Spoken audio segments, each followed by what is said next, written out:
Hi guys, this is me sir तौहीद।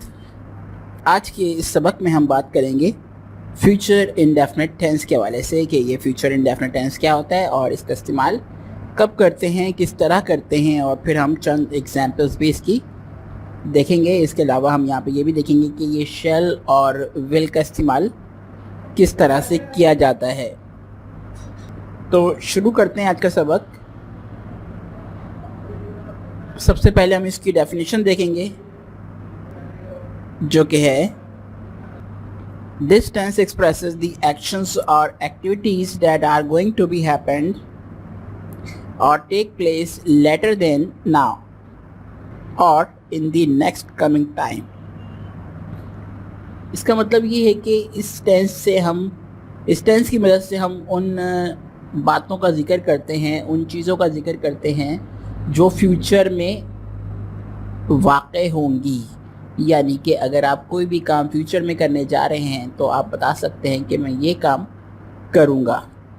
तो इस तरह की बातें बताने के लिए फ्यूचर इंडेफिनिट टेंस का इस्तेमाल किया जाता है। जैसे कि मैं ये कहूँ कि कल मैं स्कूल जाऊँगा, या मैं ये कहूँ कि मैं तुमसे मिलने आऊँगा।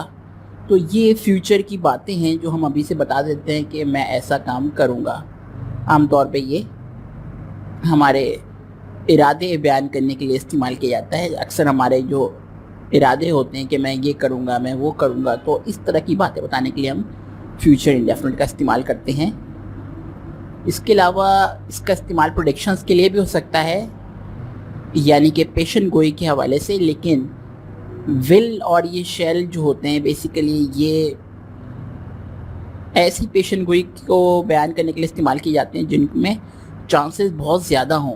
बिकॉज जब हम बात करते हैं प्रेडिक्शंस की, जिसके ऊपर मैं एक अलग से एपिसोड बनाऊंगा, उसमें मैं प्रेडिक्शंस के बारे में बात करूंगा, तो वहाँ पे आप देखेंगे कि वहाँ पे विल के अलावा भी कुछ मॉडल्स होते हैं जिनका इस्तेमाल करके हम चांसेस जाहिर करते हैं कि फ्यूचर में किसी भी चीज़ के होने के चांसेस कितने हैं। तो वो चीज़ मॉडल्स के ज़रिए बताई जाती है। लेकिन अभी हम बात कर रहे हैं सिर्फ विल और शेल के हवाले से। तो अगर इस स्ट्रक्चर को फ्यूचर इंडेफिनिट के प्रेडिक्शन के लिए इस्तेमाल किया जाए तो ये वेरी क्लोज रिजल्ट्स के लिए इस्तेमाल कर सकते हैं आप। जैसे कि मैं ये बोलूँ कल बारिश होगी, ये एक तरह की प्रेडिक्शन है, लेकिन ये बहुत स्ट्रॉन्ग प्रेडिक्शन है कि लाजमी बारिश होगी, तो मैं इसका इस्तेमाल कर सकता हूँ। लेकिन अगर बहुत कम चांसेस हैं तो फिर हम इस स्ट्रक्चर में ही कुछ तब्दीलियाँ करके इसको चेंज कर लेते हैं और दूसरे अल्फाजों में इसको इस्तेमाल करते हैं।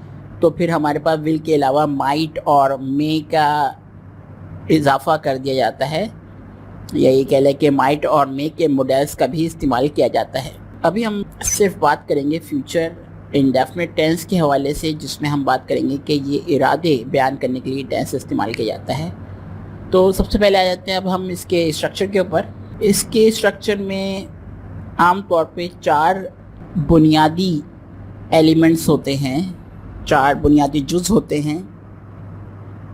पहला कहलाता है सब्जेक्ट, जिसको उर्दू में हम कहते हैं फ़ाइल, काम को करने वाला।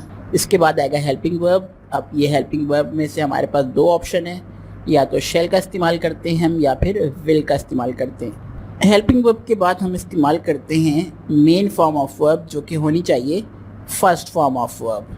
फर्स्ट फॉर्म ऑफ वर्ब को हम प्रेजेंट फॉर्म ऑफ वर्ब भी कहते हैं। इसके अलावा इसके बाद आता है ऑब्जेक्ट।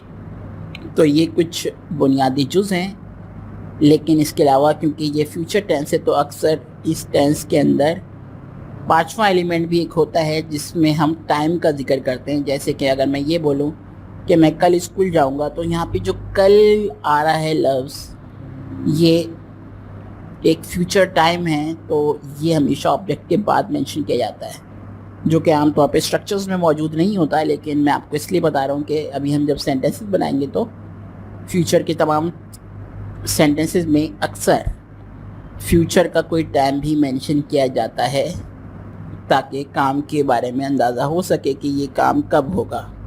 इसके बाद देख लेते हैं कि शेल और विल का इस्तेमाल किस तरह किया जाता है, यानी कि कब शेल लगाएंगे और कब विल का इस्तेमाल करेंगे।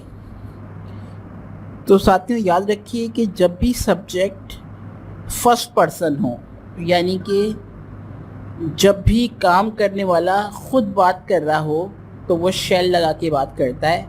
जैसे कि मैं ये कहूँ कि मैं कल स्कूल जाऊँगा, तो फिर मैं इसको इस तरह कहूँगा कि आई शैल गो टू स्कूल टुमारो, क्योंकि यहाँ पे मैं अपनी बात कर रहा हूँ। या फिर आई के अलावा यहाँ पे वी भी हो सकता है सब्जेक्ट, क्योंकि वी भी फर्स्ट पर्सन कहलाता है, इसलिए वी के साथ भी शैल लगाएंगे। जैसे कि अगर मैं ये कहूँ कि हम लोग कल पिकनिक पर जाएंगे, तो इस सूरत में भी मैं विल के आगे भी शैल का इस्तेमाल करूँगा, we shall go for picnic.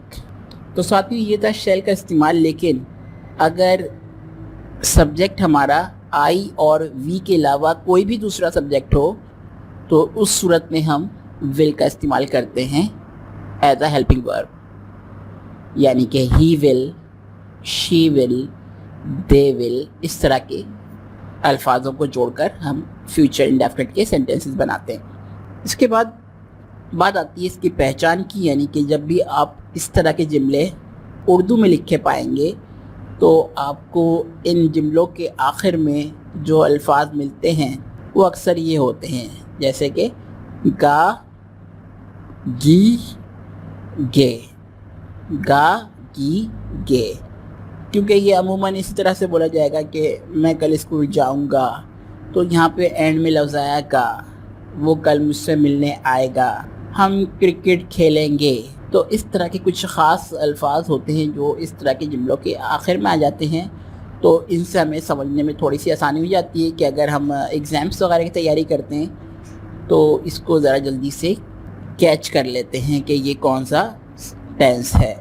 तो चलिए बढ़ते हैं अब एग्जाम्पल्स की जानिब। पहली एग्जाम्पल है मैं कल क्रिकेट खेलूँगा। तो इस जुमले के आखिर में आ रहेगा, इसका मतलब भी है कि ये फ्यूचर टेंस है। और बाकी आप खुद पढ़ के भी अंदाज़ा लगा सकते हैं कि मैं आने वाले वक्त के बारे में बात बता रहा हूँ, मैं अपना एक इरादा ज़ाहिर कर रहा हूँ कि मैं कल क्या करूँगा। तो इस तरह की जुमलों को ट्रांसलेट करने के लिए हम फ्यूचर इंडेफिनिट की मदद लेते हैं, जिसमें सबसे पहले हमें चाहिए होता है सब्जेक्ट। सब्जेक्ट मतलब काम करने वाला। तो यहाँ पे काम करने वाला मैं खुद हूँ, तो मैं बोलूँगा आई। इसके बाद आता है हेल्पिंग वर्ब। हेल्पिंग वर्ब जैसे कि मैंने अभी आपको बताया कि आई और वी अगर हो तो शैल आएगा, अदरवाइज विल लगाएंगे हम। तो आई के आगे आ जाएगा शैल। शैल यहाँ हेल्पिंग वर्ब है, और इस हेल्पिंग वर्ब के बाद आएगा मेन फॉर्म ऑफ वर्ब, यानी कि जो असल में काम हुआ है या जो असल में काम किया जाएगा। और याद रखिएगा इसकी फर्स्ट फॉर्म बताई जाती है। यहाँ पे जो काम हो रहा है वो खेलने का हो रहा है, जिसे हम इंग्लिश में कहते हैं प्ले।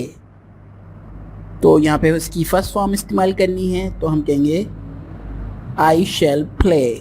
उसके बाद आएगा ऑब्जेक्ट जिसे खेलने की बात की जा रही है। तो यहाँ पर जो खेला जा रहा है वो है क्रिकेट। तो क्रिकेट खेला जा रहा है, तो यहाँ तक सेंटेंस हमारा मुकम्मल हो जाएगा कि आई शैल प्ले क्रिकेट। अब सिर्फ बात रह गई है डिटरमाइनर की, फ्यूचर टाइम की। जो हमें बताना है वो यहाँ पर है कल, कि मैं कल खेलूँगा। तो कल को हम अंग्रेज़ी में कहते हैं टुमारो, यानी आने वाला कल। तो ये एक मुस्बत जुमला बन गया हमारा, आई शैल प्ले क्रिकेट टुमारो। लेकिन अगर इसी जुमले को हम नेगेटिव यानी मनफी बनाना चाहें तो हम क्या करेंगे, हेल्पिंग वर्ब के आगे नॉट का इजाफा कर देंगे, तो जुमला नेगेटिव बन जाएगा यानी मनफी बन जाएगा। और ये जुमला यूँ बन जाएगा, I shall not play cricket tomorrow, मैं कल क्रिकेट नहीं खेलूँगा। अगर इसी को सवालिया जुमला बनाना हो तो हम हेल्पिंग वर्ब को सब्जेक्ट से पहले लगाएंगे, यानी कि शैल आई प्ले क्रिकेट टुमारो, और आखिर में क्वेश्चन मार्क लगा देंगे। ये एक इंटेरोगेटिव यानी सवालिया जुमला बन गया है, क्या मैं कल क्रिकेट खेलूँगा। दूसरी एग्जाम्पल देखते हैं जो कि है तुम इस हफ्ते उसकी मदद करोगे। तुम इस हफ्ते उसकी मदद करोगे। तो देखिए एंड में आ रहा है गे, मतलब ये काम फ्यूचर में होगा, आगे होगा, अभी नहीं हो रहा, कुछ देर बाद होगा या कुछ दिन बाद होगा। तो ये फ्यूचर का काम है। तो इसको बयान करने के लिए भी हम फ्यूचर इंडेफिनिट का इस्तेमाल करेंगे। तो सबसे पहली चीज़ हमें चाहिए सब्जेक्ट, यानी काम करने वाला। यहाँ पर है तुम, क्योंकि तुम करोगे। तो यहाँ पे तुम है सब्जेक्ट, जिसको हम अंग्रेज़ी में कहते हैं यू। इसके बाद आएगा हेल्पिंग वर्ब जो कि है विल, क्योंकि यू के आगे हम हमेशा विल लगाएंगे। और उसके बाद फर्स्ट फॉर्म ऑफ वर्ब, जो काम हो रहा है उसकी फर्स्ट फॉर्म लगाई जाएगी। यहाँ पे काम हो रहा है मदद करने का, तो इसको कहते हैं अंग्रेज़ी में हम हेल्प, यू विल हेल्प। फिर आगे बात ऑब्जेक्ट की कि काम किस पर हो रहा है, तो यहाँ पर मदद हो रही है किसी लड़के की, किसी आदमी की, तो हम बोलेंगे him, you will help him. और फिर वही टाइम का इस्तेमाल किया जाएगा, दिस वीक मतलब इस हफ्ते।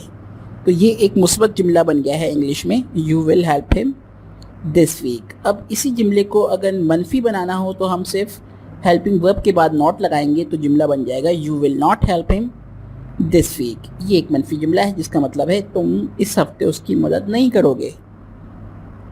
और अगर इसी को सवालिया बनाना हो तो हम विल को लगाएंगे यू से पहले, यानी कि हेल्पिंग वर्ब आएगा सब्जेक्ट से भी पहले, और जुमला कुछ यूँ बन जाएगा, will you help him this week, और आखिर में हमको सवालिया निशान लगाएंगे।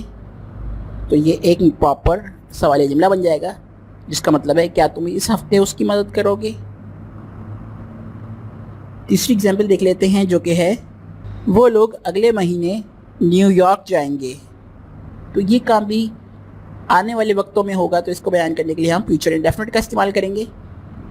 यानी सबसे पहले सब्जेक्ट, यहाँ सब्जेक्ट है वो लोग, यानी कि ज़्यादा लोग हैं, और ये थर्ड पर्सन है तो इसको हम कहते हैं दे एक plural, third person plural subject कहलाता है। इसके आगे हमें हेल्पिंग वर्ब लगाना होगा विल, तो ये हो जाएगा दे विल।